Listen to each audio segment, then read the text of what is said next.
नमस्कार बंधुरा बृष्टि रान्नाघरे बेगुनेर एक खूब सुंदर रेसिपि निये आपनादेर काछे हाजिर हलाम।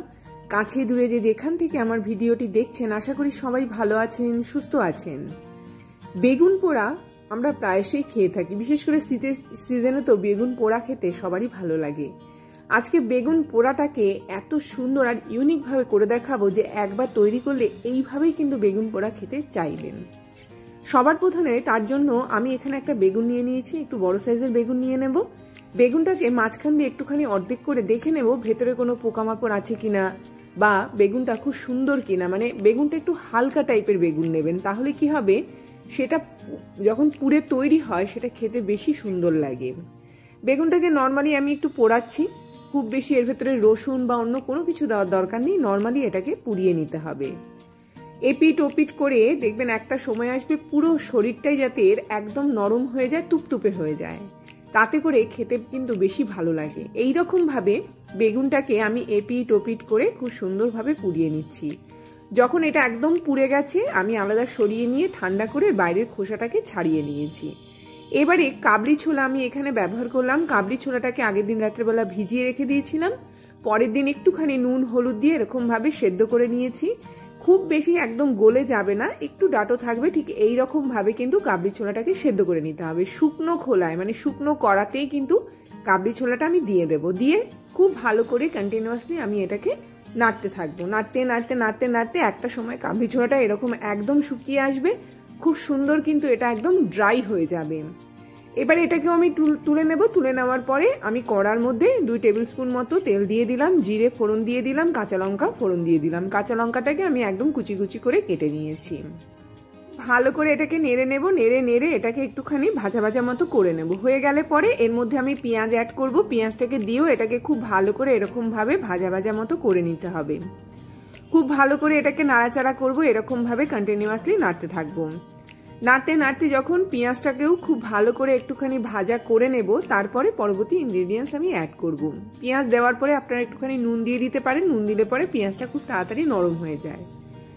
অ্যাড করলাম টমেটো। টমেটোটাকে যেমন খুশি কাটুন, এর মধ্যে দিয়ে দেব। দিয়ে খুব ভালো করে এটাকেও নাড়াচাড়া করব এবং টমেটোটাকেও খুব ভালো করে নরম করে নিয়ে আসতে হবে। এই যে ইনগ্রেডিয়েন্টসগুলো আমি ব্যবহার করছি এগুলো খেতে খুব চটপটা লাগে, তো এই ধরনের রেসিপির ক্ষেত্রে এইভাবেই কিন্তু ইনগ্রেডিয়েন্টসগুলো ব্যবহার করতে হবে যাতে করে এই রান্নাটা সবথেকে বেশি টেস্টি হয়। এবার একটুখানি ঢেকে রেখে দিয়েছিলাম। এবার এর মধ্যে আমি রসুন অ্যাড করলাম। রসুনটা দেওয়ার পরে এটাকেও খুব ভালো করে নাড়াচাড়া করছি। আমি এখানে আস্ত রসুন ব্যবহার করছি। খুব ভালো করে এটাকে নাড়াচাড়া করব এবং এটাকেও খুব ভালো করে ভাজা ভাজা মতো করে নেব। যতবার রান্না করবেন ততবার খেতে ইচ্ছে করবে। সবার শেষে আমি এখানে বেগুনটা অ্যাড করলাম। বেগুনটা দেওয়ার পরে এটাকেও ভালো করে ভাজা ভাজা করব। যা যা জিনিস ভাজার দরকার হবে আমি পরপর এর মধ্যে অ্যাড করেছি এবং এটাকে খুব ভালো করে একটুখানি কষিয়ে নিচ্ছি। মানে টমেটো, পেঁয়াজ, আস্ত রসুন এর মধ্যে খুব ভালো করে কষিয়ে নিচ্ছি। রসুনটা এখানে আমি আস্ত ব্যবহার করছি, যখনই খাবেন তখন কিন্তু একদম খুব সুন্দর এটা মিশে যাবে এবং তারও সাথে সাথে খেতে চমৎকার লাগবে যখনই রসুনের গন্ধটা মুখে পড়বে। আবারও ঢেকে রাখলাম। এই রান্নাটা ঢেকে ঢেকে রেখে রান্না করারই রেসিপি এটা। খুব ভালো করে এরকম ভাবে ঢেকে ঢেকে ঢেকে ঢেকেই কিন্তু বেগুনটাকে একদম নরম করে নেব এবং খুব সুন্দর তৈরি করে নেব। এইভাবে খুব ভালোভাবে এটাকে কষাবো, বেগুনটাকে নরম করব এবং এইরকম ভাবেই কিন্তু তৈরি করব।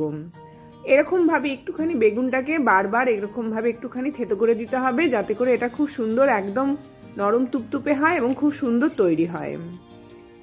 এই সময়ে যদি এইভাবে রান্নাগুলোকে আমরা গ্রহণ করি এগুলো শরীরের জন্য ভালো, খেতেও মুখরোচক। এই সময় দেখবেন অনেক সময় খেতে ইচ্ছে করে না, মুখে অরুচি লাগে, তখন এইভাবে রান্নাগুলো যদি আপনারা তৈরি করে খান তাহলে সেগুলো মুখের একটা আলাদা রুচি নিয়ে আসবে। যাদের ধরুন কিছু হলেই খিদে পায়, যা দেখে তাই খেতে ইচ্ছে করে, তাদের জন্য এই রেসিপিটা আদর্শ। ভাতের সাথে খান, রুটির সাথে খান, লুচির সাথে খান, যার সাথেই খান না কেন এটা অসাধারণ খেতে লাগে। আর শুধু শুধুও খেতে পারেন, সেটা কিন্তু পেটটাকে খুব তাড়াতাড়ি ভরিয়ে দেয়। এরকম ভাবে ঢেকে ঢেকে আর বেগুনটাকে আমি এরকম ভাবে একটুখানি পেস্ট করে করেই কিন্তু এই রান্নাটা অনেকটা পরিমাণে করে নিয়ে এসেছি। এবার এখানে আদা বাটা দেবো, একটুখানি লঙ্কা গুঁড়ো দেবো, একটুখানি হলুদ গুঁড়ো দেবো, একটুখানি জিরে গুঁড়ো এখানে ব্যবহার করব। আবারও এটাকে খুব ভালো করে এরকম ভাবে কষাবো। কষিয়ে কষিয়ে কিন্তু এটাকে খুব সুন্দরভাবে তৈরি করে নিতে হবে। তৈরি করে এটাকে আবারও খুব সুন্দরভাবে মিক্সড করে নিতে হবে। যত খুশি খান না কেন এটা খুব সুস্বাদু একটা খাবার। এর ভেতরে আপনারা আর কোনো কিছু দেওয়ার দরকার নেই। এটা কিন্তু এইভাবেই তৈরি হয় এবং খেতে এটা অসাধারণ লাগে। আমি যতবার রান্না করেছি বাড়ি শুদ্ধ সবাই প্রশংসা করেছে।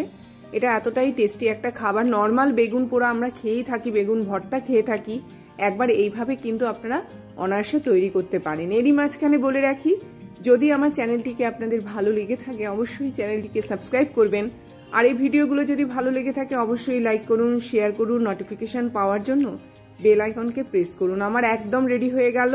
আমি নুন দিয়ে দিচ্ছি। বেগুনটা দেখুন একদম কিন্তু পেস্ট হয়ে গেছে। ঠিক ভর্তা যেরকম তৈরি হয় সেইভাবে আমি তৈরি করেছি। একদম এটা নুন দিয়ে আবার একটুখানি ভাজা ভাজা মতো করে নেব। এটা যত কষাবেন এর টেস্ট তত বাড়তে থাকবে। যারা চিনি খেতে ভালোবাসেন সামান্য একটুখানি চিনি এর মধ্যে ছড়িয়ে দেবেন। সবার শেষে আমি এখানে এবারে কাবলি ছোলা, যেটাকে একটুখানি আমি জাস্ট এরকম ভাবে গুঁড়ো করে নিয়েছি। এটা ড্রাই অবস্থাতেই ছিল, নর্মালি আমি একটুখানি জাস্ট গুঁড়ো করে নিয়েছি, তবে পুরো পেস্ট হবে না, একটু মুখে বাজবে। এরকম ভাবেই কিন্তু এটাকে কষিয়ে নিতে হবে। একদম রেসিপিটা রেডি হয়ে গেল। এরকম ভাবে কষিয়ে কষিয়ে কিন্তু এটাকে আমি খুব সুন্দরভাবে তৈরি করেছি। এবার সবার শেষে আমি এর মধ্যে দিচ্ছি টমেটো সস। টমেটো সস দেওয়ার পরে এটাকে আবার একটুখানি কষাবো। এবারে খেয়ে দেখুন তো, গরম ভাতে দারুণ লাগে খেতে। সব ধরনের খাবার একদিকে, এই ধরনের রেসিপি, বিশেষ করে বৃষ্টির রান্নাঘরে যে ধরনের রেসিপি আমি আপনাদেরকে করে দেখাই সেগুলো বারে বারে খেতে ইচ্ছে করবে। এমনই কিন্তু রেসিপি আমি নিজে ট্রাই করি এবং নিজে খাই। যতবার খাই ততবারই ভালো লাগে। তারপরেই কিন্তু রেসিপিগুলো আপনাদের কাছে তুলে ধরি। তো অবশ্যই এইভাবে যদি আপনারা রেসিপিগুলো খান এবং এইভাবে যদি রেসিপিগুলো তৈরি করেন সেগুলো অসাধারণ খেতে লাগবে। তো এইভাবে তৈরি করবেন এবং এইভাবেই কিন্তু আপনারা খাবেন। সবার শেষে আমি হিং দিয়ে দিলাম। হিং দিয়ে দেওয়ার পরে এবারে আবারও একটুখানি নাড়াচাড়া করব, আবার একটুখানি ভাজা ভাজা করব। দেখুন একদম কম তেলে তৈরি করেছি। আপনারা যদি মনে করেন তেলটা পরিমাণ বাড়াতে পারেন তাতে টেস্টটা অনেকটা বাড়ে, তবে তেল শরীরের জন্য খুব ভালো নয়। তো এইভাবেই তৈরি করবেন, এইভাবেই বাড়ি শুদ্ধ সবাই খাবেন। ভাতের সাথে খান, রুটির সাথে খান, লুচির সাথে খান, এভাবেই তৈরি করবেন। তবে এক্ষেত্রে ধনে পাতা দেবেন না বা কসুরি মেথি দেবেন না। এখানে বেগুনের নিজস্ব একটা গন্ধ থাকবে, কাবলি ছোলার গন্ধ থাকবে আর হিঙের গন্ধ থাকবে। তো যেভাবে দেখালাম সেইভাবেই তৈরি করুন আর সেইভাবেই পরিবেশন করুন, তাহলেই কিন্তু এই টেস্টটা আপনারা পাবেন। পরিমাণগুলো দেখে নিয়ে খুব সুন্দরভাবে এই রেসিপিটা তৈরি করুন এবং বাড়ি শুদ্ধ সবাই মিলে খান। এই বলে আজকের মতো বিদায় নেব। আবার আসবো একটা খুব সুন্দর ভিডিও নিয়ে। ততক্ষণ সবাই ভালো থাকবেন, সুস্থ থাকবেন, দেখতে থাকবেন বৃষ্টির রান্নাঘরে। অবশ্যই চ্যানেলটিকে সাবস্ক্রাইব করবেন আর এই ধরনের রেসিপি অবশ্যই বাড়িতে একবার হলেও তৈরি করে দেখুন। যদি ভালো না লাগে আর কখনোই তৈরি করবেন না, আর কখনোই চ্যানেলটায় আসবেন না। কিন্তু যদি ভালো লেগে থাকে অবশ্যই এই রেসিপিগুলো আপনারা বাড়িতে ট্রাই করবেন এবং খাবেন। এই আশা রেখে আজকের মতো বিদায় নিচ্ছি।